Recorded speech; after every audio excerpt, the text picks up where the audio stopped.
This is Honor X6, and today I would like to demonstrate that you can clear app cache and data on this device. So first, launch settings, then enter the app's category. In here, find the app that you would like to clear the data for, but first of all, we'll need to open the full list of apps. So I'll go with Chrome, let's say.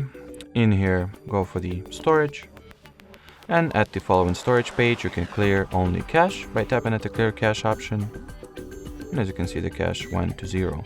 Or you can clear all app data or user data that it stores by going for the manage storage option, and in here tap at the clear all data. Alrighty, so that will be it for this video. Thanks for watching, and bye bye.